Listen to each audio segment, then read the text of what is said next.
कहानी बताने जा रहे हैं जिन्हें देखने के बाद आप मरते दम तक भूल नहीं पाएंगे। तो हेलो गाइस, आज हम एक्सप्लेन करने वाले हैं अब तक की सबसे बेहतरीन वॉर मूवी 300 को, जिसमें हमें यूनान देश के बहादुर स्पार्टन के बारे में बताया गया है, जिन्हें पैदा ही जंग के लिए किया जाता है। और जब फारस देश के एक बहुत बड़े शहंशाह ज़र्क्सिस ने यूनान पर कब्जा करने के लिए सबसे बड़ी फौज भेजी तो उसे रोकने के लिए सिर्फ 300 स्पार्टन ही खड़े होते हैं। क्या स्पार्टन इनके सामने टिक भी पाएंगे या नहीं, चलिए पता लगाते हैं। मूवी की शुरुआत में हमें बताया जाता है कि जब वो लड़का पैदा हुआ तो सारे स्पार्टन की तरह उसका भी मुआयना किया गया। अगर वो बहुत नाटा, अपंग या कमजोर होता तो उसे भी फना कर दिया जाता, क्योंकि कमजोरों की स्पार्टा में कोई जगह नहीं। और जब वो लड़का थोड़ा बड़ा हुआ तो उसे जंग की तैयारी के लिए झोंक दिया गया। लड़ाई के साथ उसे सिखाया गया कि ना कभी भागो ना झुको, मैदान जंग में शहीद होना ही स्पार्टा के लिए सबसे फख्र की बात होती है। और फिर स्पार्टा के रिवाज के मुताबिक 7 साल का होते ही उस बच्चे को उसकी माँ से जुदा करके जंग की तैयारी के लिए भेज दिया गया।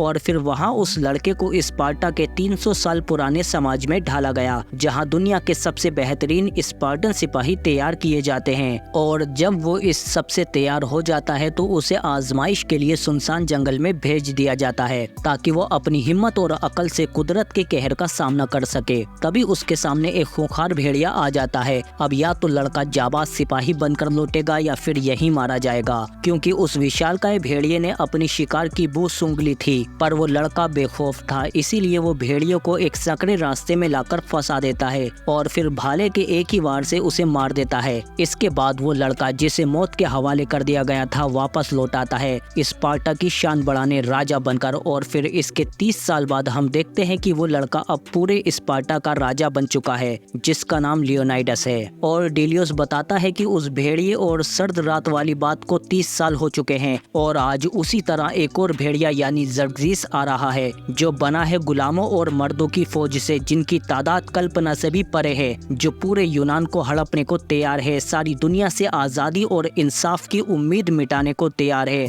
आज फिर एक भेड़िया आ रहा है जिसे राजा लियोनाइडस ने खुद भड़काया है। और फिर हम देखते हैं कि जल्दी ही शहंशाह ज़र्क्सिस का राजदूत उसका पैगाम लेकर स्पार्टा में आ जाता है और राजा लियोनाइडस की चौखट पर आकर पिछले राजाओं के कटे हुए सिर दिखाकर इन्हें डराने की कोशिश करता है। पर जब राजा लियोनाइडस अपनी बीवी के साथ उससे मिलने के लिए बाहर जाते हैं तो शहंशाह का शाही दूत राजा लियोनाइडस से कहता है कि हमारे शहंशाह ज़र्क्सिस को सिर्फ जमीन और पानी चाहिए। जिस पर रानी कहती है कि जो भी कहना है साफ साफ कहो। जिस पर शाही दूत भड़क जाता है कि ये औरत हम मर्दों के बीच में क्या कर रही है। हमारे शहंशाह ज़र्क्सिस हर वो चीज हासिल कर लेते हैं जिसे वो चाहते हैं। उनकी फौज इतनी बड़ी है कि जब वो चलती है तो जमीन कांपने लगती है, पर फिर भी हमारे शहंशाह तुमसे सिर्फ एक अदना सा तोहफा चाहते हैं, जमीन और पानी। वो चाहते हैं कि स्पार्टा उनके अधीन हो जाए और उनके सामने घुटने टेक कर उन्हें अपना शहंशाह मान ले और शहंशाह ज़र्क्सिस की महान सल्तनत का हिस्सा बन जाए। जिस पर लियोनाइडस को गुस्सा आ जाता है, क्योंकि स्पार्टा कभी गुलामी नहीं करते। इसीलिए वो शाही दूत से कहता है कि जमीन और पानी वो दोनों तुम्हें नीचे कुएं में मिल जाएंगे। तुम्हारी इतनी हिम्मत कि तुम मरे हुए राजाओं का सर मेरे शहर के द्वार पर ले आए, मेरी रानी की बेइज्जती की और मेरे लोगों को मौत और गुलामी की धमकी दी। इसीलिए राजा लियोनाइडस इन सब को मारकर कुएं में फेंक देता है, क्योंकि ये है स्पार्टा और स्पार्टन किसी के आगे घुटने नहीं टेकते। इसके बाद रात को हम देखते हैं कि राजा लियोनाइडस पादरियों से मिलने के लिए आते हैं, क्योंकि लियोनाइडस जानता है कि शहंशाह ज़र्क्सिस अब शांत नहीं बैठेगा।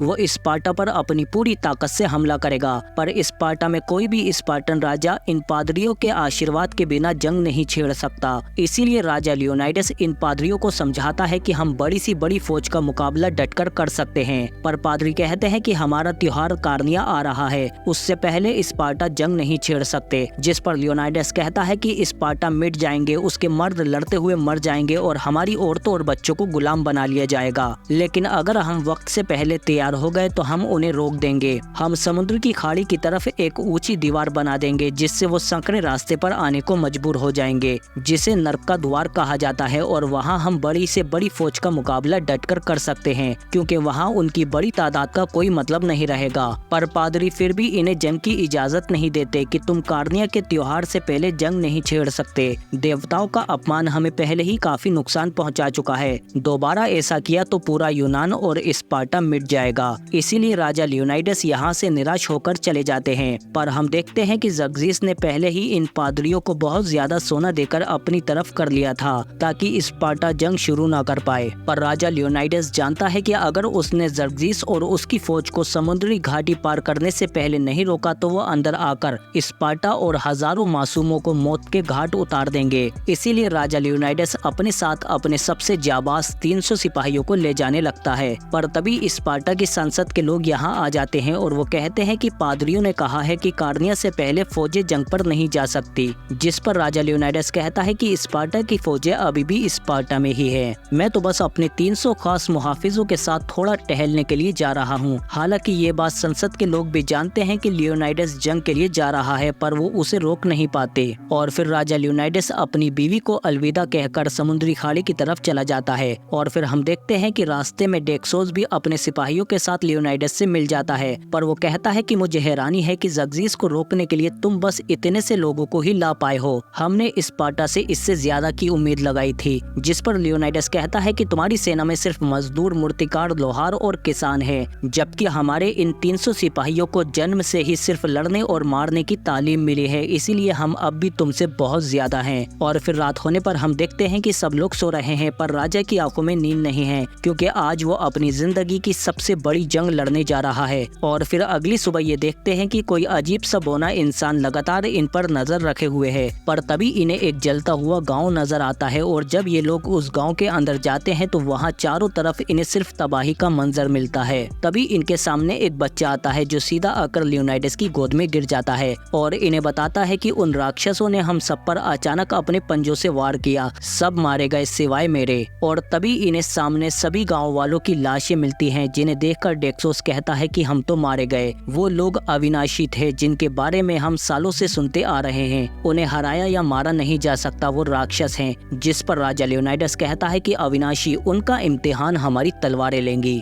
और तभी हम देखते हैं कि सभी गांव वालों को मारकर वो लोग एक पेड़ पर टांग गए थे। और फिर इसके बाद जल्दी ही ये लोग उस संकरे से रास्ते पर आ जाते हैं जिसे नर्क का द्वार कहा जाता है। इसकी दूसरी तरफ समुद्री खाड़ी है। तभी ये देखते हैं कि जर्जिस के कुछ फारसी जहाज समुद्री तूफान की चपेट में आकर मारे जाते हैं, जिस पर सभी स्पार्टन बहुत खुश होते हैं सिवाय उनके राजा के। लाजवाब नजारा है। और इधर स्पार्टा में एक सांसद रानी से मिलने के लिए आता है और बताता है कि लियोनाइडस सिर्फ आपके ही राजा नहीं बल्कि हम सबके राजा हैं। हम में से बहुत से सांसद आपका साथ देना चाहते हैं और हम संसद को मनाने की पूरी कोशिश करेंगे कि राजा लियोनाइडस की मदद के लिए स्पार्टा की पूरी फौज भेजी जाए। जिस पर रानी कहती है कि तुम मेरी संसद से बात करवाओ, मैं उन्हें बताऊंगी कि आजादी मुफ्त में नहीं मिलती, उसके लिए खून बहाना पड़ता है। और इधर जल्दी ही ये तीनों लोग जर्जिस की सेना का जायजा लेने के लिए आते हैं, पर इतनी विशालकाय सेना देखकर डेक्सोस कहता है कि हमने कल रात ही इनके सैकड़ों जहाजों को तबाह होते हुए देखा है। पर स्टेलियोस कहता है कि वो तो जर्जिस की सेना की एक छोटी सी जहाजी टुकड़ी थी। और फिर सुबह हम देखते हैं कि यहाँ पर जर्जिस का सफीर आता है और अपने लोगों को मरा हुआ देखकर कहता है कि तुम्हें क्या लगता है कि तुम हमारे चंद मुट्ठी भर सिपाहियों को मारकर समझते हो कि हम डर जाएंगे? पर जब वो दीवार की तरफ देखता है तो उसे उस दीवार के अंदर उनके सिपाही चुने हुए मिलते हैं, क्योंकि दूसरी तरफ से जाने के रास्ते पर स्पार्टन ने बहुत ऊंची दीवार बनाकर एक रास्ता बंद कर दिया था।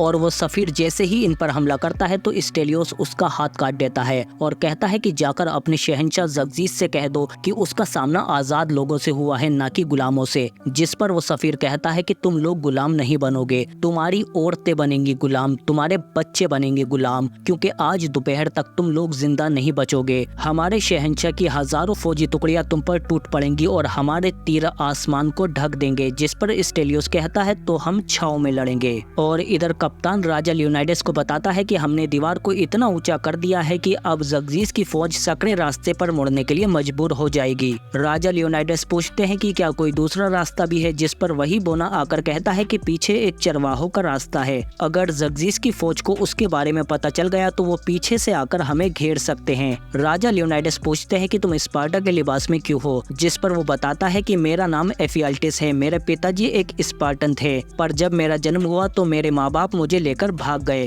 क्योंकि स्पार्टा में मुझे फना कर दिया जाता। पर मैं अब लड़ना जानता हूँ, इसीलिए मैं अब स्पार्टा के साथ मिलकर इस जंग में शामिल होना चाहता हूँ। पर राजा लियोनाइडस कहते हैं कि हम एक मजबूत दीवार की तरह लड़ते हैं और तुम अपनी ढाल को तो सर तक भी नहीं उठा पा रहे। अगर एक भी सिपाही गिरा तो पूरी दीवार टूट जाएगी, इसीलिए माफ करना मेरे दोस्त, मैं तुम्हें अपने साथ शामिल नहीं नहीं कर सकता, पर अगर तुम मदद करना चाहते हो तो लाशें हटाओ और घायलों की मदद करो। लेकिन लियोनाइडस के जाते ही एफियाल्टिस गुस्से में ढाल और भाला फेंक देता है और कहता है कि माँ, पिताजी तुम गलत थे और तुम भी गलत हो लियोनाइडस। और तभी हम देखते हैं कि जमीन कर्राहने लगती है क्योंकि ज़र्जिस की बहुत बड़ी फौज इन पर हमला करने के लिए आ जाती है। राजा लियोनाइडस और उसके 300 जाबाज सिपाही पूरी तरह से तैयार थे और ये लोग संकरे रास्ते को घेर कर एक मजबूत दीवार बनकर खड़े हो जाते हैं। और राजा लियोनाइडस कहता है कि उनको एक तिल भी मत देना और उनके शरीर से रूह तक खींच लेना। और जैसे ही वो दुश्मन हमला करते हैं तो इस संकरे रास्ते की वजह से वो स्पार्टन को घेर नहीं पाते और सामने से स्पार्टन अपनी ढालों और भालों की शानदार रणनीति का इस्तेमाल करके ज़र्जिस की फौज को बहुत बुरी तरह से मारने लगते हैं। और वो लोग स्पार्टा के भालों के सामने बिल्कुल भी नहीं टिक पाते और स्पार्टन इन सबको मारने काटने के बाद नर्क के द्वार से बाहर आ जाते हैं और अब बहुत तेजी के साथ सभी दुश्मनों को मौत के घाट उतारने लगते हैं। ऐसा लगता है कि स्पार्टन लड़ नहीं रहे बल्कि वो इन दुश्मनों का शिकार कर रहे हैं। और फिर बचे हुए दुश्मनों को देखकर कप्तान कहता है कि ये प्यासे लग रहे हैं, जिस पर लियोनाइडस कहता है तो चलो इनकी प्यास बुझाते हैं। और फिर ये अपनी ढालों से दुश्मनों को पीछे समुद्र की तरफ ढकेल कर उन्हें मार देते हैं। पर तभी ये देखते हैं कि ज़र्जिस के हजारों तीर आसमान को ढक देते हैं, पर स्पार्टन फौरन अपनी ढालों से खुद को कवर कर लेते हैं। और कुछ लोग हंसने लगते हैं क्योंकि स्टेलियोस ने ठीक कहा था, अब हम छाव में लड़ रहे हैं। हमले के बाद स्पार्टन फौज दोबारा से खड़ी हो जाती है और राजा लियोनाइडस दूसरी फौजी टुकड़ी को आते हुए देखकर कहते हैं कि आज कोई भी स्पार्टा नहीं मरेगा। और ये लोग एक ट्रायंगल शेप में डटकर खड़े हो जाते हैं और दुश्मन के आते ही उसे बुरी तरह से मारने लगते हैं। स्पार्टन ने वही किया जिसके लिए इनका जन्म और इनकी परवरिश हुई थी, न कैद करो न रहम करो, एक अच्छी शुरुआत। इधर स्पार्टा में हम देखते हैं कि एक संसद थिरोन की गंदी नजर लियोनाइडस की बीवी यानी रानी पर है, जबकि इधर लियोनाइडस और उसके जाबाज सिपाही दुश्मनों की लाशों को ठिकाने लगा रहे हैं। तभी स्टेलियोस आकर बताता है कि एक छोटा सा जस्ता आ रहा है, शायद वो शहंशाह ज़र्जिस है। इसीलिए लियोनाइडस उससे बात करने के लिए जाता है, पर कप्तान कहता है कि इसमें खतरा है। पर लियोनाइडस कहता है कि वो मुझे मारने की गलती बिल्कुल नहीं करेंगे, पर दुआ करो कि वो मुझे मारने की गलती कर दें, क्योंकि अगर उन्होंने ऐसा किया तो पूरा स्पार्टा जंग में कूद पड़ेगा। और फिर लियोनाइडस जल्दी ही शहंशाह ज़र्जिस के पास पहुंच जाता है, जो कि गुलामों की सवारी पर लियोनाइडस से मिलने के लिए आया है। और नीचे उतरकर ये लियोनाइडस से कहता है, तुम मुझ जैसे ताकतवर शहंशाह के सामने भी डटकर खड़े हो जिसे लोग देवता मानते हैं। जरा सोचो, जिस सरजमी की तुमने हिफाजत की है, मेरे एक इशारे पर उसे जलाकर राख कर दिया जाएगा। सोचो उसके बाद तुम्हारी औरतों का क्या होगा। जिस पर राजा लियोनाइडस कहता है कि यकीनन मुझे लगता है कि तुम्हारे लिए सिर्फ हमारी औरतें ही काफी थी। तुम्हारे पास गुलाम ज्यादा हैं मगर योद्धा बहुत कम हैं। जिस पर ज़र्जिस कहता है कि मैं एक बहुत मेहरबान देवता हूँ, मैं तुम्हें तुम्हारे तस्वुर से भी ज्यादा अमीर बना दूंगा, पूरे यूनान का जंगी सरदार बना दूंगा। इसीलिए मेरे साथ शामिल हो जाओ लियोनाइडस, तुम्हारा हर दुश्मन तुम्हारे सामने घुटने टेक देगा अगर तुम मेरे सामने घुटने टेक दो तो। जिस पर लियोनाइडस कहता है कि सुबह से तुम्हारे आदमियों को मारने काटने के बाद मेरी जांग में एक अजीब सी अकड़न आ गई है, इसीलिए वो घुटने टेकने वाली बात मुमकिन नहीं है। मतलब लियोनाइडस ने साफ साफ घुटने टेकने से इनकार कर दिया। जिस पर ज़र्जिस को गुस्सा आ जाता है और वो कहता है कि शहीद होना कोई फक्र की बात नहीं है, तारीख के पन्नों से मैं स्पार्टा का नाम तक मिटा दूंगा। यूनान के सभी विद्वानों और आलिमों की आंखें निकलवाकर उनकी ज़बानें हलक से खिंचवा दूंगा। अगर कोई भी शख्स स्पार्टा या तुम्हारा नाम भी लेगा तो उसकी गर्दन काट दी जाएगी। दुनिया कभी जानेगी ही नहीं कि तुम्हारा वजूद भी था। जिस पर लियोनाइडस कहता है कि दुनिया ये जरूर जानेगी कि कुछ मुट्ठी भर जाबाज लोग जालिम फौज के सामने खड़े हुए और क्या पता जंग खत्म होने से पहले ही ये शहंशाह का शहंशाह मारा जाए। और वापस आने के बाद लियोनाइडस और उसके साथी ज़र्जिस के मरे हुए सैनिकों की लाशों से एक बहुत ऊंची दीवार बना देते हैं, क्योंकि लियोनाइडस जानता है कि आज रात कयामत की रात होगी, क्योंकि जनूनी शहंशाह ज़र्जिस ने अपनी पूरी ताकत झोंक दी है और उसने इस बार अपनी सबसे खतरनाक अविनाशी सेना भेजी है, पूरी एशियाई दुनिया की सबसे ताकतवर सेना, जो इंसान नहीं राक्षस है। पर अचानक स्पार्टन इन पर लाशों की बौछार करके जबरदस्त हमला कर देते हैं, पर इस बार अविनाशियों के हाथों कुछ स्पार्टा भी मारे जाते हैं और फिर ये अपने बड़े से दानव को भी आजाद कर देते हैं। पर स्पार्टन भी एक दूसरे को बचाते हुए अविनाशियों को मारते हैं, पर फिर भी अविनाशियों के हाथों स्पार्टा सिपाही भी मारे जाते हैं और दानव भी इनकी तरफ आ रहा है। इसी दौरान एक अविनाशी का नकाब